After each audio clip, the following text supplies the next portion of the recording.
사무엘하 23장. 이것은 다윗이 마지막으로 남긴 말이다. 이새의 아들 다윗이 말하노라. 하나님께서 높이 일으켜 세우신 자, 야곱의 하나님께서 기름 부으신 자, 이스라엘에서 시를 잘 읊는 자가 노래하노라.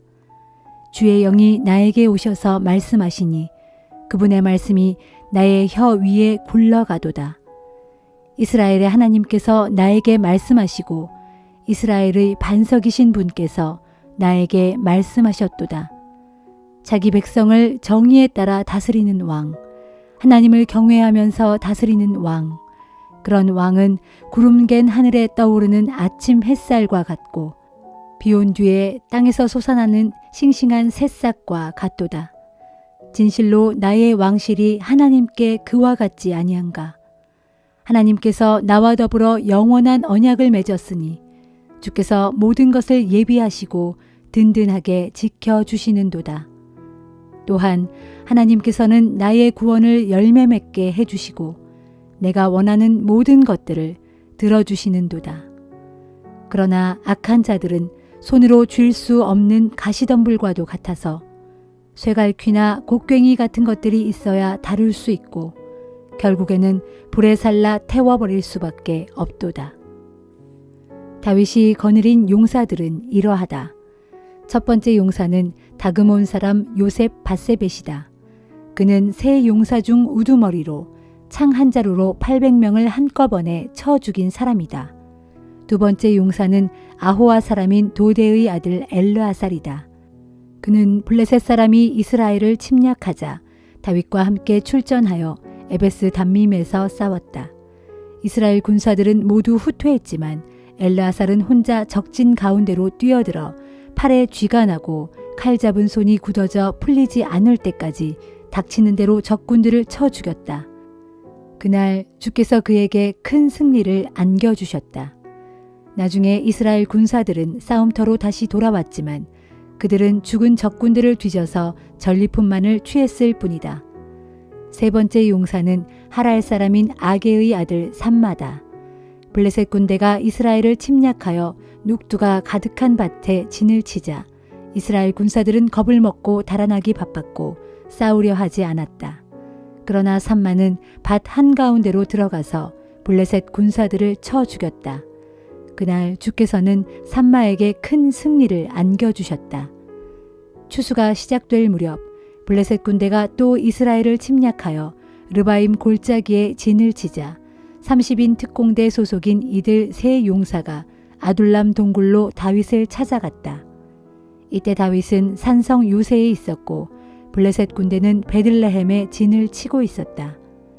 다윗은 문득 베들레헴 성문 곁의 시원한 우물물이 생각나서 말했다. 아, 누가 베들레헴으로 내려가서 성문 곁의 우물에서 나에게 물을 길어다 줄 수 있을까? 그러자 세 용사가 블레셋 진영을 뚫고 들어가 그 우물에서 물을 길어다 다윗에게 바쳤다. 그러나 다윗은 그 물을 마시지 않고 주께 제물로 부어드리며 기도했다. 주여, 제가 어찌 이 물을 마실 수 있겠나이까? 이 물은 목숨을 걸고 길어온 용사들의 피가 아닙니까? 이렇게 말하면서 다윗은 그 우물물을 마시지 않았다.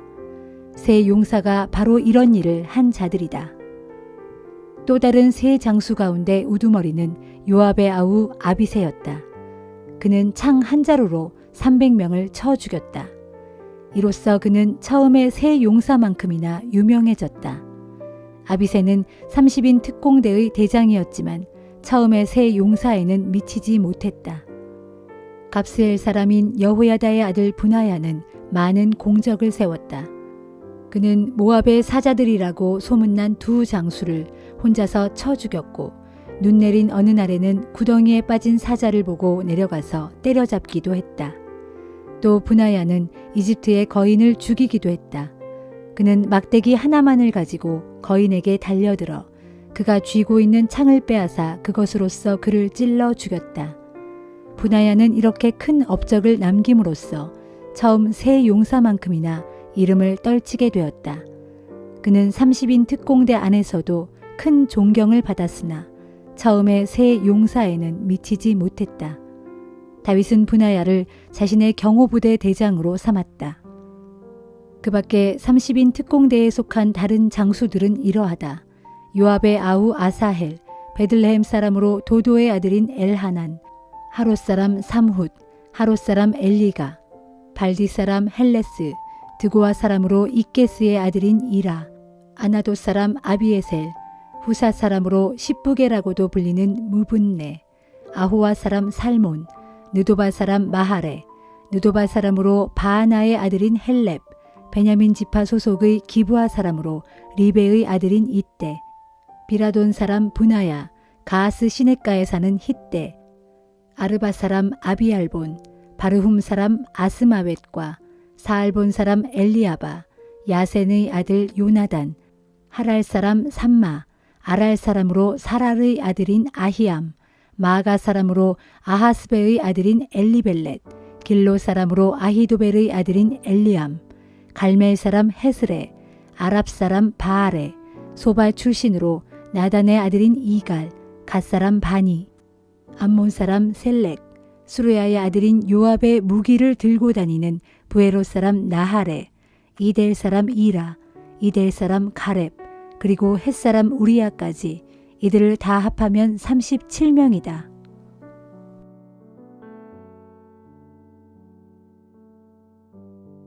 갈라디아서 3장.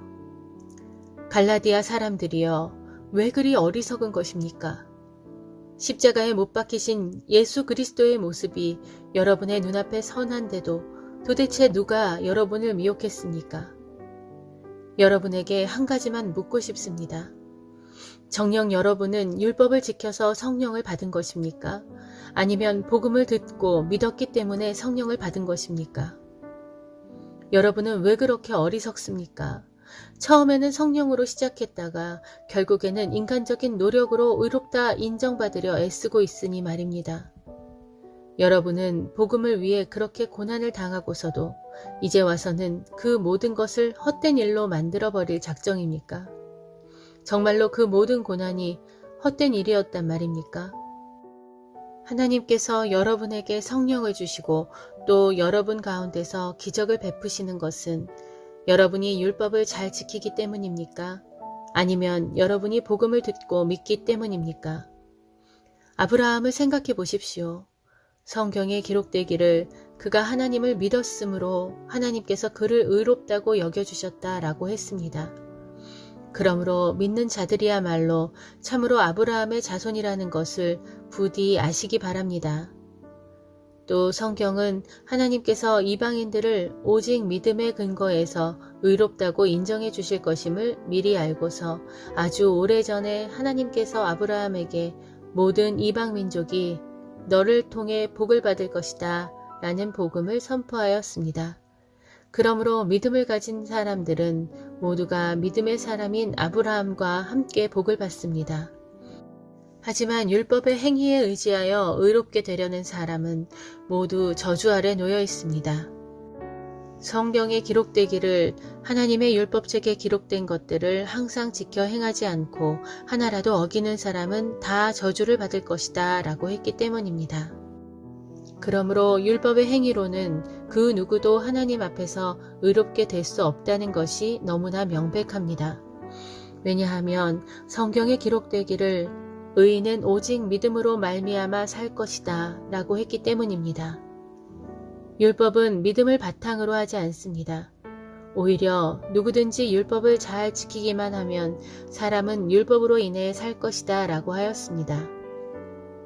그리스도께서는 우리가 받아야 할 저주를 대신 받음으로써 우리를 율법의 저주에서 구해주셨습니다. 나무에 달린 자는 누구든지 저주를 받은 자다 라고 성경에 기록된 대로 그리스도께서 저주를 받으신 것입니다.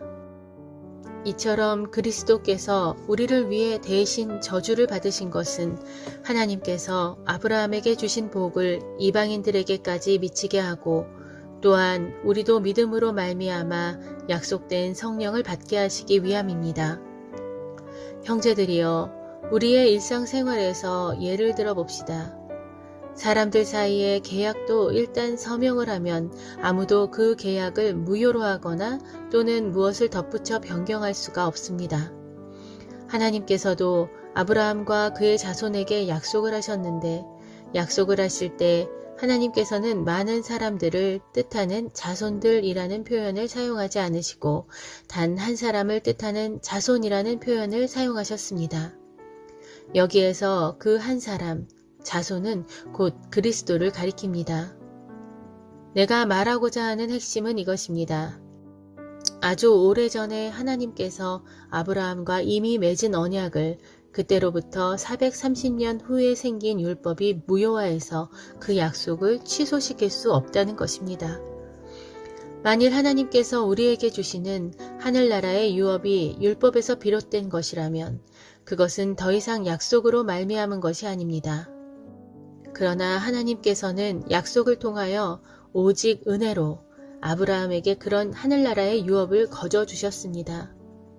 그러면 율법은 무엇 때문에 주신 것입니까?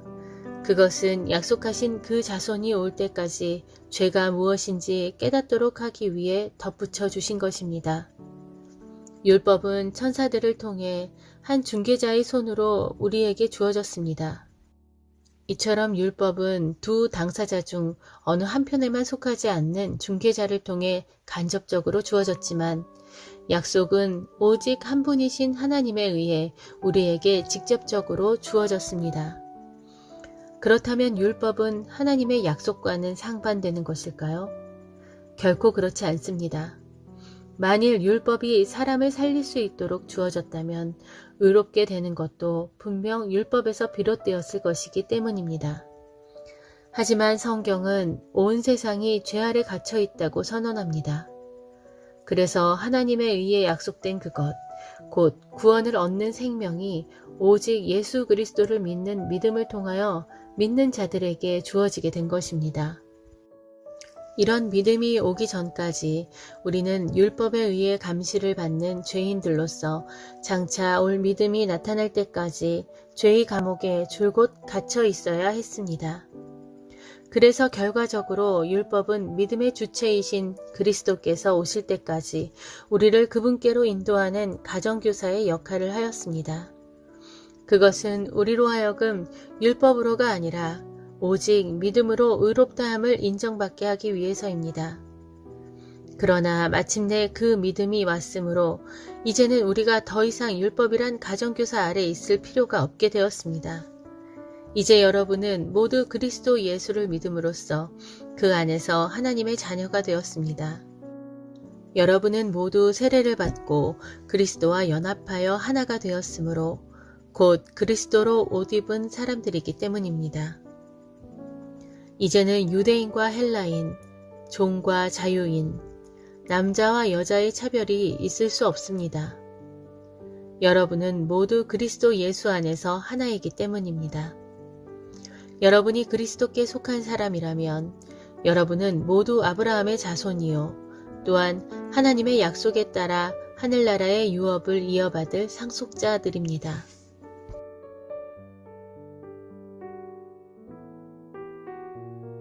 에스겔 30장. 주의 말씀이 내게 또 내렸다. 너 사람아, 너는 이집트를 향해 이렇게 예언하여라. 선포하기를 주 하나님께서 말씀하신다. 너희는 통곡하여라. 아, 슬프다. 이날이여 하고 울부짖어라. 그날이 가까이 왔다. 주의 날이 가까이 이르렀다. 그날은 캄캄한 먹구름이 덮치는 날이요 문 나라들에게 주의 심판이 임하는 때다. 그날 전쟁의 칼이 이집트를 휩쓸고 구스 땅에는 큰 고통이 있을 것이다. 그렇다. 주께서 심판하시는 날 이집트에서 수많은 사람들이 칼에 찔려 쓰러지고 그들의 재산이 약탈당하며 나라의 토대가 무너져 내릴 것이다. 이집트 사람들이 칼에 찔려 죽어갈 때 그들 이집트 사람들과 더불어 이집트와 동맹 맺은 나라들의 백성들 곧 구스 사람, 붓 사람, 룻 사람, 아라비아 사람, 굽 사람들도 모두 칼에 맞아 쓰러질 것이다. 나 주가 말한다. 심판의 그날에 이집트를 지원하는 나라들도 다 거꾸러질 것이다. 그토록 거만하던 이집트 군대가 꺾일 것이니 그 땅의 최북단인 믹돌에서부터 최남단인 수에네에 이르기까지 이집트의 모든 백성들이 칼에 맞아 여지없이 거꾸러질 것이다. 이는 나 주 하나님의 말이다. 그때 이집트는 이미 멸망하여 폐허가 된 나라들처럼 폐허가 될 것이고 그 땅의 성읍들도 이미 황무하여 사막이 된 성읍들처럼 사막이 될 것이다. 이처럼 내가 이집트에 불을 지르고 이집트를 돕는 자들까지 모두 멸망시키면 그제야 그들은 내가 주인 줄 알게 될 것이다. 그날에 내게서 내 사신들이 급히 배를 타고 나아가 아무 걱정 없이 태평스럽게 살고 있는 구스 사람들을 두렵게 할 것이다. 이집트 땅에 재앙이 닥쳐 그들이 고통당하는 날, 구스 사람들도 그들처럼 똑같이 고통당할 것이다. 보라, 그런 날이 닥쳐오고 있다. 나 주가 말한다. 내가 바빌로니아 왕 느부갓네살의 손으로 이집트 군대를 패망시킬 것이다. 느부갓네살 왕은 세상에서 가장 무자비한 자기 군대를 이끌고 와서 이집트를 사정없이 짓밟을 것이다. 그때의 바빌로니아 군대가 칼을 뽑아들고 이집트 사람들을 닥치는 대로 죽여서 살육당한 시체들로 이집트 온 땅을 가득 채울 것이다. 그날에 내가 이집트의 나일강을 마르게 하고 그 땅을 잔인무도한 악인들의 손에 넘겨줄 것이며 외국 사람들의 손으로 그 땅과 그 안에 있는 모든 것들을 황폐하게 만들 것이다. 이는 나 주의 말이다.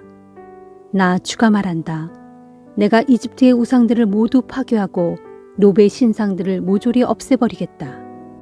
또 이집트 땅에서 다시는 통치자가 나타나지 못하게 하고 오직 그 땅에는 사람들 사이에 두려움만 널리 퍼지게 하겠다. 내가 바드로스 성읍을 황무지로 만들고 소안 성읍을 불질러 태우고 노 성읍을 심판하겠다.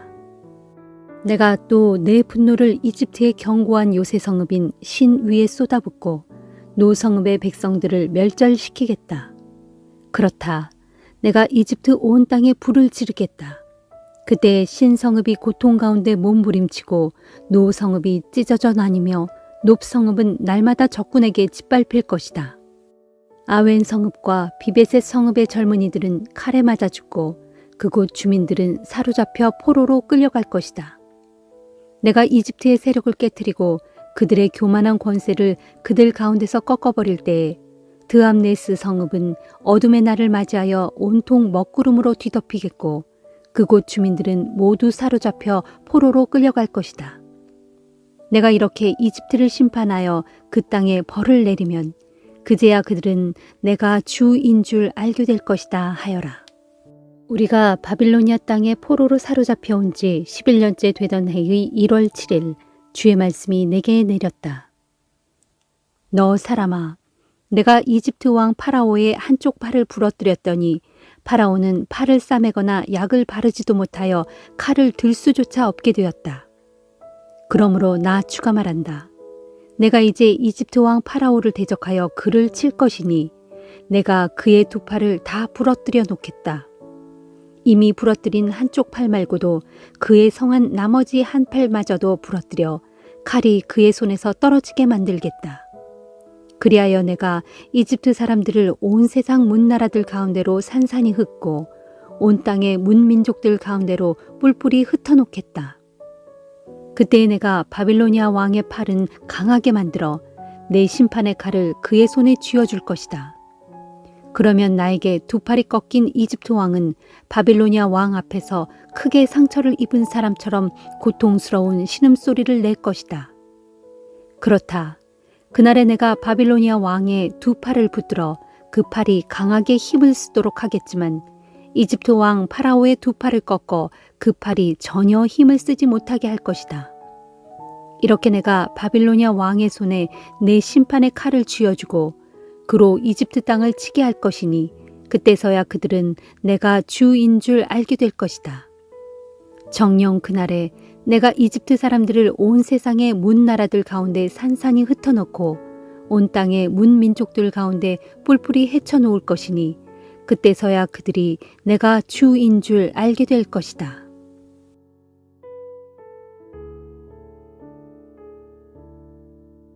시편 78편. 그럴지라도 주께서는 그들을 불쌍히 여기시어 허물이 있어도 덮어주시면서 그들을 멸망시키지 않으셨다. 분노가 치밀어도 수없이 참으시고 분하게 여기시다가도 마음을 거듭 돌이키셨다. 사람은 한낱 썩어 없어질 살덩이에 지나지 않으며 또 한 번 지나가면 다시는 되돌아올 수 없는 바람 같은 존재임을 기억하셨기 때문이었다. 돌이켜보면 참으로 우리 조상들은 광야에서 얼마나 자주 하나님께 거역하였던가. 그 황량한 사막에서 얼마나 자주 하나님의 마음을 아프게 했던가. 진실로 그들은 거듭거듭 하나님을 시험했고 이스라엘의 거룩하신 분의 마음을 아프게 하였다. 그들은 하나님의 권능을 기억하지 않았고 하나님께서 그들을 압제자의 손아귀로부터 건져내셨던 그날도 새까맣게 잊어버렸다. 하나님께서는 이집트 땅에서 여러 가지 표적들을 보여주셨고 소한 들녘에서 놀라운 기적들을 행하셨다. 주께서는 강물을 피로 변하게 하셔서 이집트 사람들이 물을 마실 수 없게 하셨다. 파리떼를 보내시어 저들을 아주 괴롭게 하셨고 개구리떼를 보내시어 저들에게 큰 피해를 입혔다. 또 메뚜기떼를 보내시어 저들이 애써 거둔 농작물을 모조리 뜯어먹게 하셨다.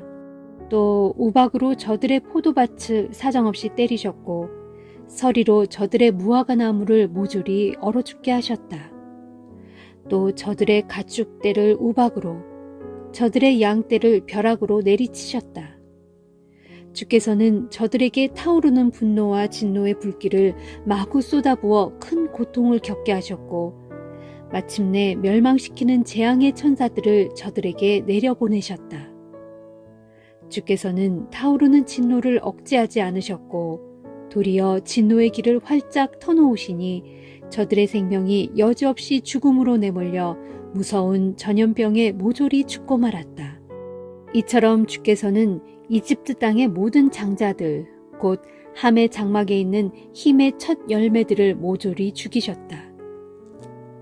그러나 주께서는 이집트 땅에서 자기의 백성을 무사히 이끌어내시어 광야에서 양떼처럼 인도하셨다. 이처럼 주께서 자기 백성들을 안전하게 인도하시니 그들은 아무것도 두려워하지 않았다. 그러나 그들을 뒤쫓던 원수들은 바다가 몽땅 집어삼켰다. 그리하여 주께서는 자기 백성을 거룩한 땅의 경계까지 곧 그분께서 권능의 오른손으로 몸소 취하신 산간지대로 인도하셨다. 그러고는 백성들 앞에서 그 땅에 살던 여러 민족들을 몰아내신 후 그 땅을 그들에게 기업으로 분배해 주신 다음 이스라엘 각 지파들로 그 땅에 정착하여 살게 하셨다. 그러나 그 백성들은 지극히 높으신 하나님을 시험하고 계속 거역했으며 주께서 지키라고 명하신 계명들을 지키지 않았다. 그들은 자기 조상들처럼 하나님께 등을 돌려 반역했고 마치 빗나간 화살처럼 신실하지 못했다. 더욱이 산당을 만들어 하나님의 진노를 자아냈고 조각한 목석의 우상에게 엎드려 절함으로써 하나님의 질투심을 불러일으켰다. 하나님께서는 이 모든 악한 행위들을 듣고 보시면서 크게 진노하셨고 그래서 아예 이스라엘을 외면해 버리셨다. 그리하여 하나님께서는 사람들과 함께 지내셨던 그 장막, 곧 실로의 성막을 떠나가셨다. 마침내 주께서는 자기의 힘과 영광을 드러내는 언약궤마저 포로들과 함께 대적들의 손아귀에 넘겨주셨다. 주께서는 자기 백성을 원수의 칼날 아래 아낌없이 넘겨주심으로써 불같은 진노를 자기 소유된 백성에게 쏟아 부으셨다. 젊은 남자들이 불길에 다 휩싸여 죽으니 젊은 여자들은 혼인할 남자가 하나도 없었다.